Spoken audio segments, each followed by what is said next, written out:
आप सबके भविष्य में। धन्यवाद जी हरिवंश जी। श्री गुलाम नबी आज़ाद जी।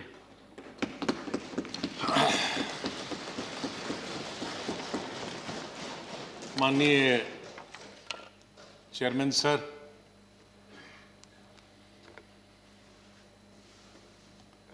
आपने, माननीय प्रधानमंत्री जी ने, माननीय डिप्टी चेयरमैन साहब ने और मेरे जितने भी यहाँ साथी हैं, उस तरफ के या इस तरफ के, सत्ताधारी पार्टी के या विपक्ष के, और विशेष रूप से आपने और माननीय प्रधानमंत्री जी ने जिस तरह से भावुक होकर मेरे बारे में कुछ शब्द बताए, मैं बड़ी सोच में पड़ गया कि क्या कहूं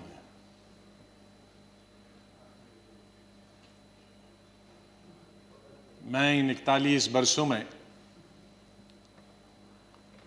जो मेरा लेजिस्लेटिव कैरियर रहा, 28 साल इस हाउस में, 10 साल लोकसभा में, 3 साल जम्मू कश्मीर की असेंबली में, तो ये कहूँगा कि महाराष्ट्र से जीत के आके मैं कभी इधर से निकला, इधर डूबा, इधर डूबा, उधर निकला, उधर डूबा, इधर निकला, ये मेरा जीवन ऐसे ही रहा और संघर्ष का जमाना रहा। और मैं आज बहुत सारी चीज़ों को छोटा करने के लिए कुछ शेरों में ही ख़त्म करते हैं। शायर जो होते हैं उनमें एक बड़ी ताकत होती है उनके शेरों में कि हम लोग अगर 10 घंटे का भाषण दें तो वो 2 शेर में ख़त्म कर देते हैं उसका। तो मैं उसका फ़ायदा उठाना चाहता हूँ, वरना अगर मैं इतने 41 साल के इस अनुभव को अगर कहना चाहूँगा तो बहुत समय लगेगा, कई हफ्ते महीने लगेंगे। लेकिन शुरू में करूँगा जिस बात से मैंने पॉलिटिकल कैरियर शुरू किया है, स्टूडेंट लाइफ। और कश्मीर में, जम्मू कश्मीर में मेरा, हालांकि मैं जम्मू से हूँ, लेकिन मेरा डिस्ट्रिक्ट में, शमशेर सिंह जी जानते हैं, मुस्लिम मेजॉरिटी डिस्ट्रिक्ट, उसका असर कश्मीर का ज़्यादा होता है, जम्मू का कम असर पड़ता है, विशेष रूप से मुस्लिम्स में। और उसके बाद कॉलेज और यूनिवर्सिटी तो मैं कश्मीर में ही पढ़ा और गांधी को पढ़ता था मैं, नेहरू को पढ़ता था, मौलाना आज़ाद को पढ़ता था, इन 3 की। तो जो मैंने सीखा है देशभक्ति का स्कूल से लेकर, और वो देशभक्ति आज उन नौजवानों की नजर में जो सियाचिन में है, जो जम्मू कश्मीर में कई दशकों से हैं, ठंड में है, बर्फ में है, उनके नाम से शुरू करता हूं मैं।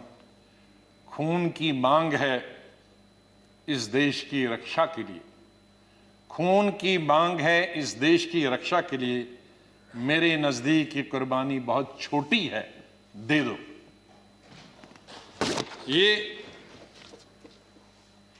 ये मेरे मन में बचपन से और स्कूल से ये बात रही। और जब मैं कश्मीर के सबसे बड़े college, SP college, Shri Pratap college में पढ़ता था, मुझे याद है वहां 14 अगस्त भी मनाया जाता था और 15 अगस्त भी मनाया जाता था हमारे कॉलेज में।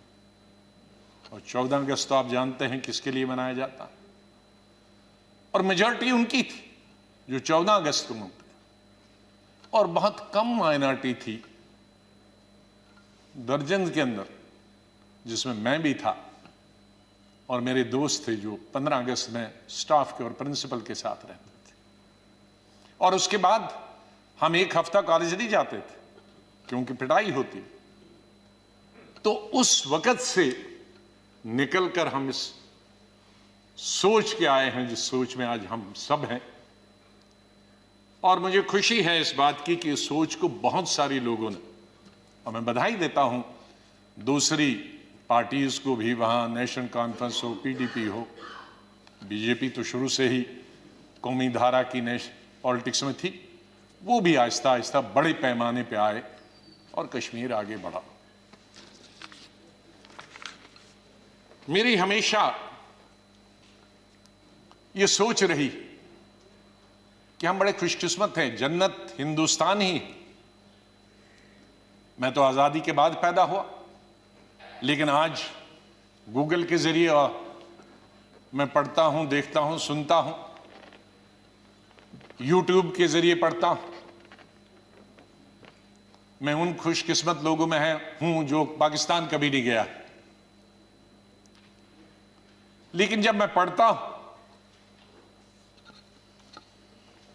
कि वहां किस तरह के हालात हैं पाकिस्तान के अंदर, तो मुझे गौरव महसूस होता है, मुझे फख्र महसूस होता है कि हम हिंदुस्तानी मुसलमान हैं। और बल्कि अगर मैं आज कहूंगा विश्व में किसी मुसलमान को अगर गौरव होना चाहिए, वो हिंदुस्तान के मुसलमान को गौरव होना चाहिए। हमने इन पिछले 30-35 सालों से अफगानिस्तान से लेकर इराक से लेकर और कुछ सालों पहले से देखे कि किस तरह से मुस्लिम देश खत्म हो जा रहे हैं एक दूसरे के अंदर और एक दूसरे से लड़ाई करते हुए। वहां हिंदू तो नहीं है, वहां कोई क्रिश्चियन तो नहीं है, वहां दूसरा तो नहीं है जो लड़ाई कर रहा है, आपस में लड़ाई कर रहे हैं। और जो कल्चर है, हमदर्द तो लोग पाकिस्तान के बहुत है, सुनने में आया है, मैं कभी गया नहीं, लेकिन जो समाज में बुराइयां हैं, दूसरे मुल्क के बारे में नहीं कहना चाहिए, लेकिन हम गौरव से ये कह सकते हैं कि हमारे मुसलमानों में वो बुराइयां खुदा न करे कि कभी भी लाए। तो आज हम गौरव से ये कह सकते हैं। लेकिन यहां मेजॉरिटी कम्युनिटी को भी 2 कदम आगे बढ़ने की जरूरत है, तभी मेजॉरिटी कम्युनिटी 10 कदम आगे बढ़ी। मेरी हमेशा ये सोच रहेगी, पता नहीं शमशेर सिंह जी ने मेरी कश्मीर की चीफ मिनिस्टर बनने के बाद पहली पब्लिक मीटिंग के बारे में कभी सुना है कि नहीं।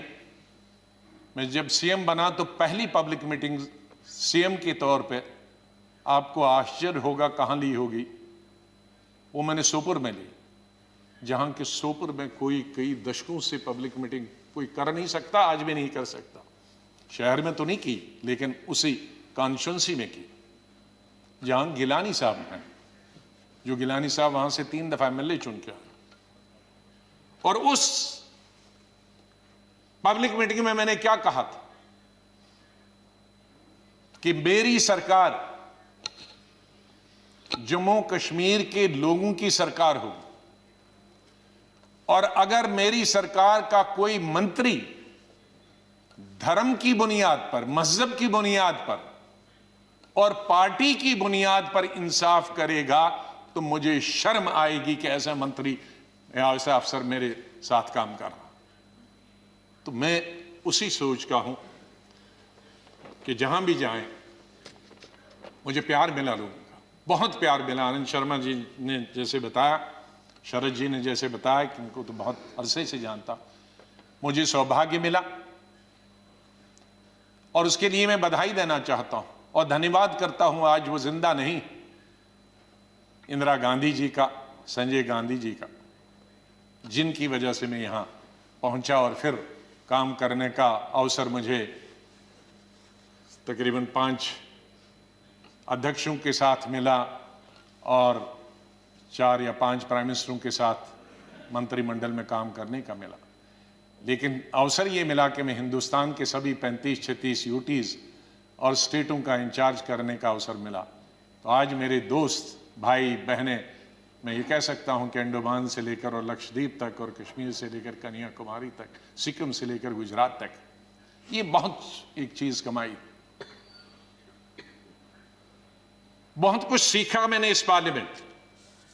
मुझे अवसर मिला पार्टी के जनशक्ति या मंत्री के रूप में, वो इंदिरा जी के वक्त में मिला, राजीव जी के वक्त में मिला, सोनिया गांधी जी के वक्त में वो अवसर उन्होंने मुझे प्राप्त कराया, राहुल गांधी जी के वक्त में, और मुझे शायद बहुत सारे कम लोगों को ये अवसर प्राप्त हुआ होगा कि जो अपनी उम्र से दुगने के लोग थे और बड़े लीडर थे, उनके साथ पार्टी की तरफ से मीटिंग करने का मौका मिला और पार्टी के साथ कई नेगोशिएशन करने का मौका मिला।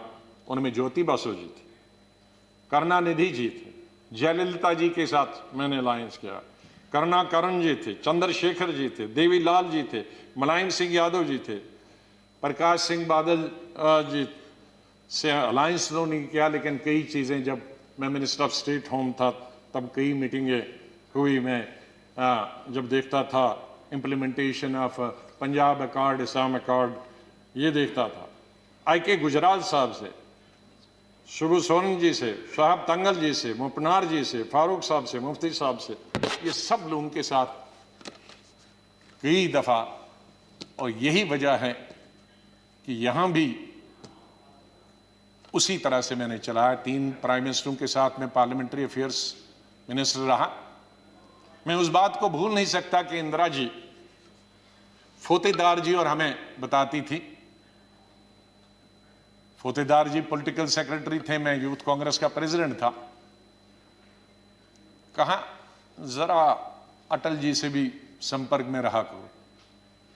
बीजेपी ने, उन्होंने कहा अटल जी से संपर्क में रहा करो।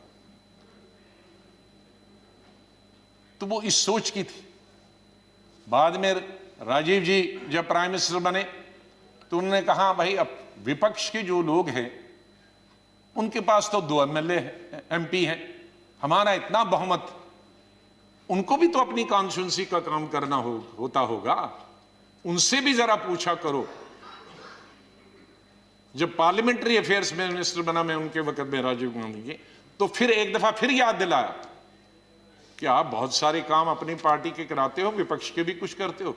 मैंने कहा मैं बिल्कुल उनके भी पूछता हूं, जो जो बताते हैं, हर चीज आपको बताने की जरूरत नहीं, हम अपने लेवल पे करते हैं। और बाद में मैंने यही चीज माननीय अटल बिहारी वाजपेयी जी से सीखी। 5 साल 91 से 96 तक मैं पार्लियामेंट्री अफेयर्स मिनिस्टर रहा और भी पोर्टफोलियोज थे मेरे पास, और अटल जी विपक्ष के नेता रहे। हमारे पास बहुमत नहीं था और अलायंस भी नहीं था, माइनॉरिटी गवर्नमेंट थी, और उस माइनॉरिटी गवर्नमेंट में अटल बिहारी जी वाजपेयी जी विपक्ष के नेता हो, यह हाउस चलाना कितना आसान मुश्किल हो सकता। लेकिन मैं कहूंगा कि सबसे आसान हाउस चलाना उन 5 साल में मुझे अटल जी की लीडरशिप हुआ, और उनसे सीखा मैंने कि किस तरह से हल निकाला जा सकता, विपक्ष की भी बात रहे और सरकार की भी बात रहे। मैंने अपने एलओपी के जमाने में यह कोशिश की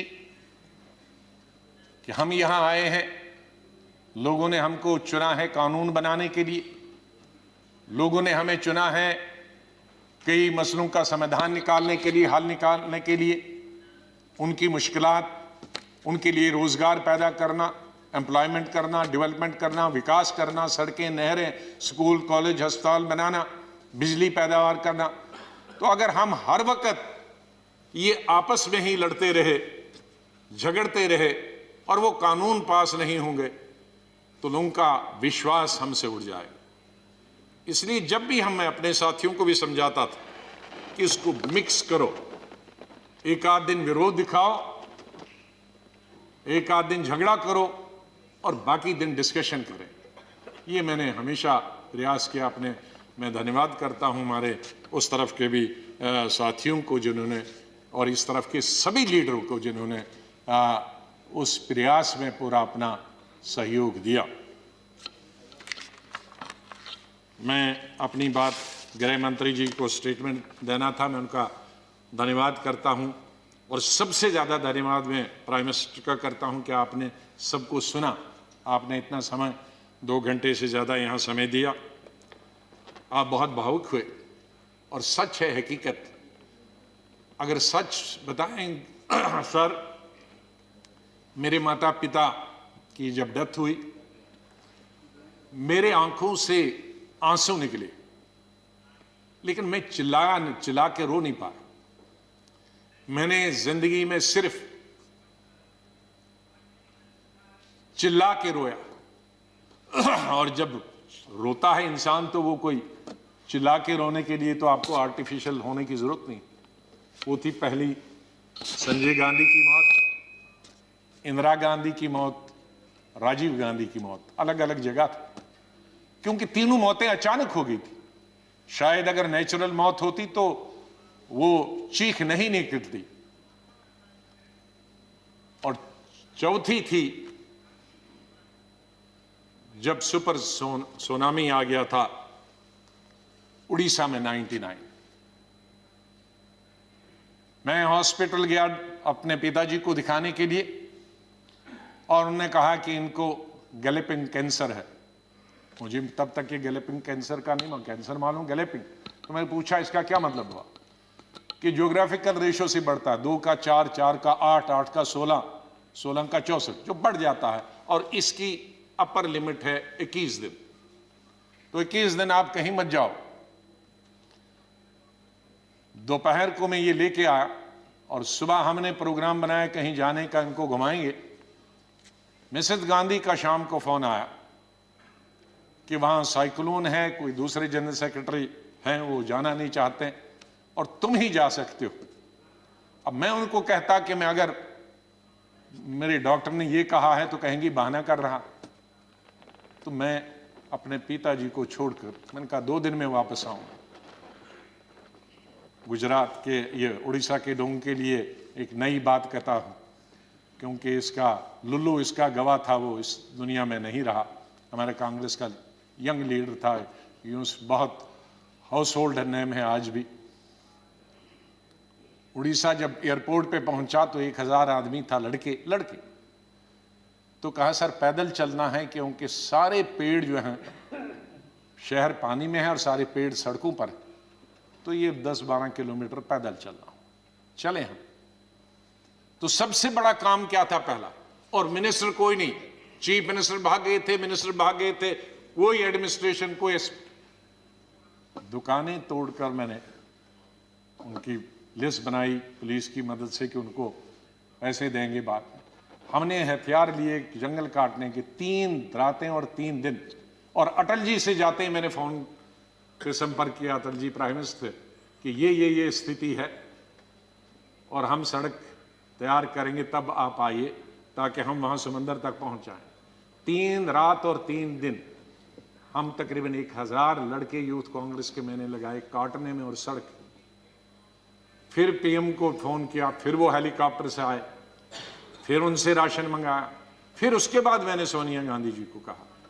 तो और वहां मैं रोया जब मैंने लाशें देखी, सैकड़ों लाशें तैर रही थी जब हम समंदर के किनारे तक पहुंचे। वहां मैं चिल्ला के रोया। वो 4थी दफा था। और 5वीं दफा जिसका उल्लेख माननीय प्रधानमंत्री जी ने किया और वो भावुक हुए। मैं 2005 में जब चीफ मिनिस्टर बना नवंबर में, और मई में जब दरबार कश्मीर में खुला, तो मेरा स्वागत गुजरात के मेरे भाइयों और बहनों की कुर्बानी से हुआ।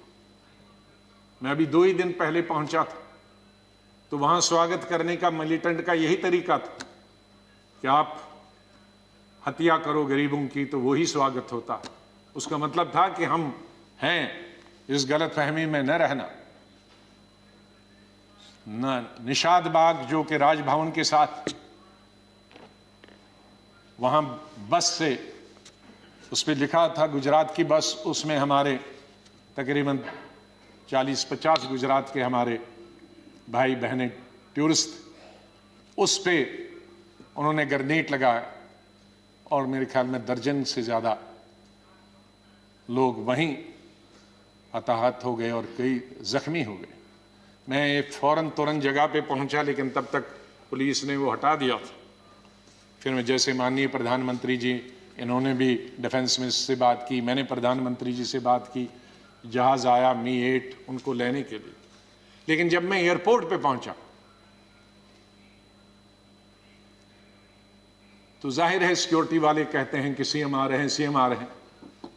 तो एयरपोर्ट पे ये सब जाने के लिए तैयार थे। हमारे जख्मी भाई, छोटे छोटे बच्चे। तो जब मैं एयरपोर्ट पे पहुंचा तो इन बच्चों ने, जिसका किसी का पिता मर गया था, किसी की मां मर गई थी, वो रोते रोते मेरे टांगों से जब लिपट गए तो मैं जोर से मेरी आवाजें निकल गई, ए खुदा ये क्या तुमने किया। मैं कैसे जवाब दूं इन बच्चों को, मैं कैसे जवाब दूं उन बहनों को जो यहां तफरी के लिए आए थे, सैर के लिए आए थे, और आज मैं लाशें लेकर इनके हवाले कर रहा हूं उनके माता पिता की।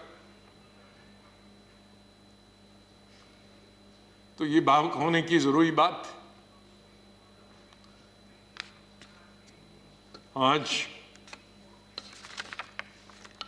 हम ये अल्लाह से, भगवान से यही दुआ करते हैं कि इस देश से मिलिटेंसी खत्म हो जाए, इस देश से आतंकवाद खत्म हो जाए।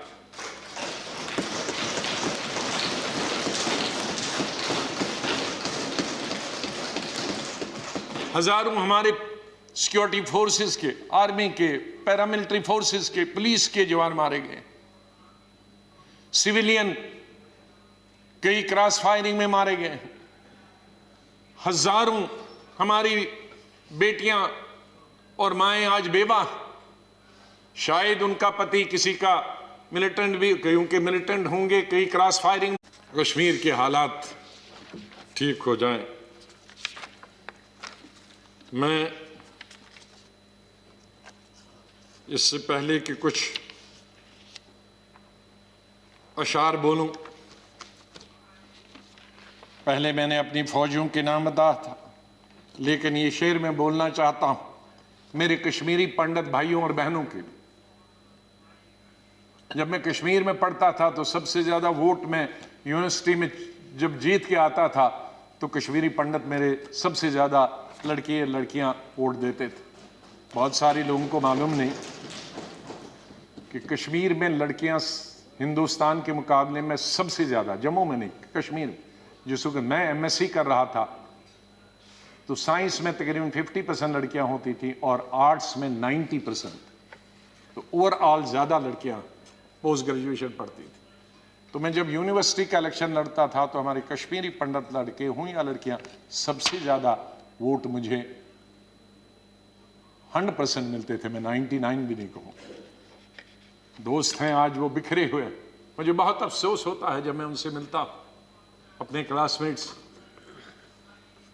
ये उन कश्मीरी मेरे भाई पंडितों के नाम जिनके जो घर से बेघर हो गए, उन कश्मीरी बेवाओं के जो बेवाएं हुई हैं और बच्चे हुए और जो वहां से बिछड़ गए, उनके लिए शेर अर्ज करता हूं। गुजर गया, और ये हमारा जो आज मुद्दत खत्म हुई इसके लिए भी कह सकता हूं, गुजर गया वो जो छोटा सा एक फसाना था, गुजर गया वो जो छोटा सा एक फसाना था। फूल थे, चमन था, आशियाना था। गुजर गया वो जो छोटा सा एक फसाना था, फूल थे, चमन थे, था, आशियाना था। न पूछ उजड़े नशे मन की दास्ता, घोंसला उजड़ गया। न पूछ उजड़े नशे मन की दास्ता, न पूछ थे 4 तिनके मगर नाम आशियाना तो था।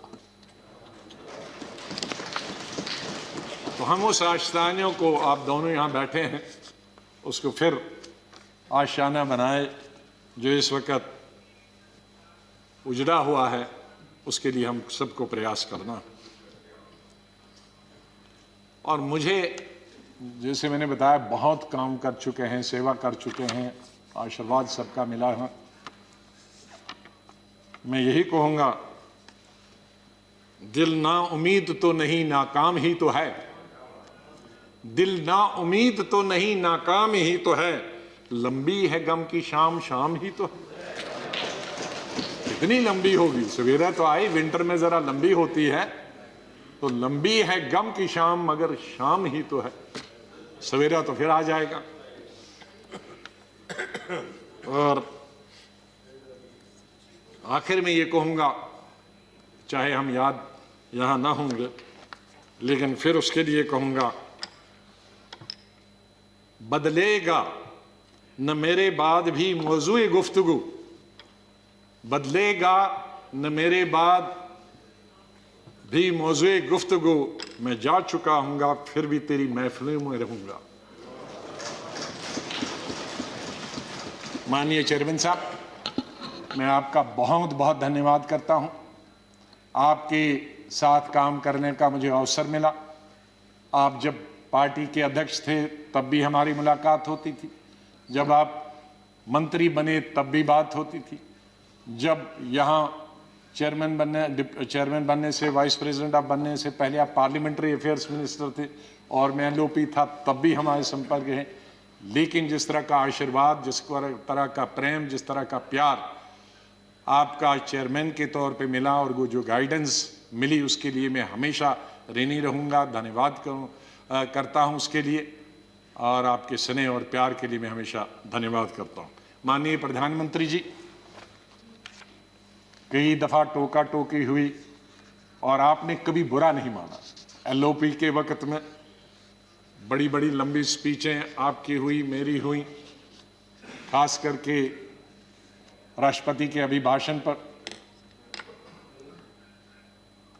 उसमें लंबी तकरीर होती थी। कभी हम कुछ एलओपी की जिम्मेदारी करते थे, लेकिन आपने व्यक्तिगत तौर पर उसे कभी अपने खिलाफ नहीं दिया।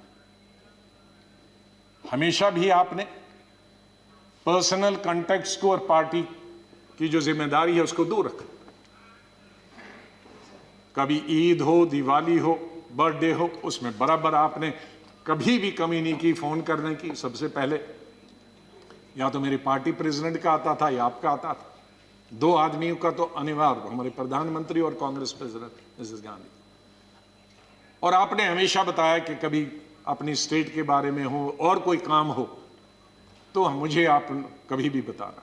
मुझे याद है जब मैं राज्यसभा इलेक्शन लड़ने गया तो आपने कुछ कहा कि भाई आपको कुछ जरूरत है। मेरे का वो तो लड़ाई है, आपका कैंडिडेट है, मैं कैंडिडेट हूं, उसमें आप कुछ नहीं कर सकते। तो ये एक पर्सनल टच जो होता, आदमी भावुक हो जाता है, आदमी सेंटिमेंटल हो जाता है, आदमी इमोशनल होता है। और मेरे संपर्क तो विपक्ष के साथ आज से नहीं, जब पहली दफा मैं एमओएस बना था तब से लेकर आज तक, क्योंकि हम मिलके ही देश को चला सकते हैं। लड़ाई करके, गालियां दे करने के से हम अपनी बात अपने भाषणों के जरिए कर सकते हैं। मैं आपका बहुत धन्यवाद करता हूं। मैं माननीय डिप्टी चेयरमैन साहब, मेरे यहाँ हम बेंचमेट रहे, वो हमेशा मुझे याद रहेगा। बहुत सिंपल आदमी है, स्ट्रेट फॉरवर्ड है। कभी कभी हम नाराज होते हैं स्ट्रेट फॉरवर्ड, लेकिन स्ट्रेट फॉरवर्ड हमेशा वो लोग नाराज होते हैं।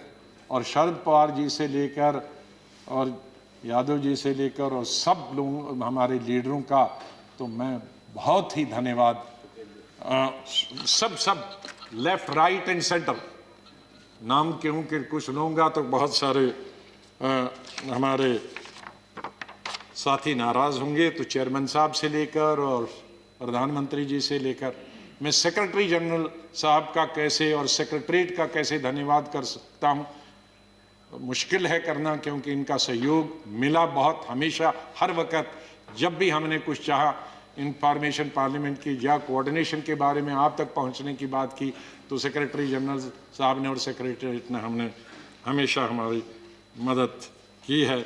और आखिर इस शेर से मैं आपसे विदाई लेता हूं, और इंशाल्लाह हम मिलते रहेंगे, चाहे यहाँ नहीं मिले लेकिन आगे एक दूसरे के पास आ जा सकते हैं।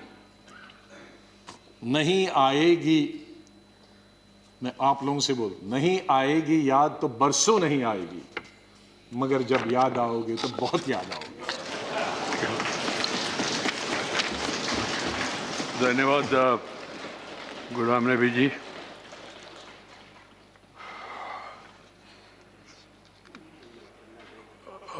Friends, we have another important